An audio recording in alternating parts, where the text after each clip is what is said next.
প্ৰথমতে সকল মিডিয়া আৰু ভাই বন্ধুসকলৰ পৰা নমস্কাৰ যাচিলোঁ।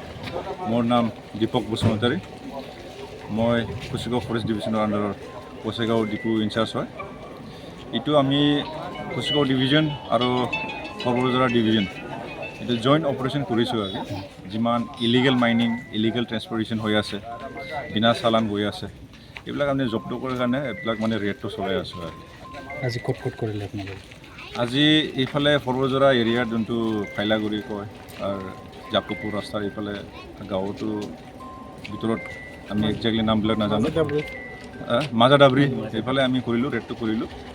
এতিয়া আমি কিছুমান ডকুমেণ্টছটো পাইছোঁ, কিছুমানটো ঠিকেই আছে আৰু কিছুমানটো নাই। এইটো আমি চাম আৰু এইটো আমি ভেৰিফাই কৰিম কি আছে কি নাই। স্যাৰ, যিহেতু অবৈধভাৱে চলাই আছে যি মহলবিলাকে, কি ব্যৱস্থা গ্ৰহণ কৰিব আপোনালোকে পৰৱৰ্তী সময়ত?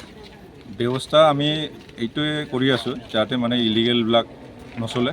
ৰেডটো কৰি আছোঁ, আমি কৰি থাকিম, ডিউটিও কৰি আছোঁ, ডাম্পাৰো ধৰি আছোঁ, যাৰ চালান নাই, যাৰ ইলিগেল মাইনিং কৰি আছে এইবিলাকো চিজ কৰি আছোঁ।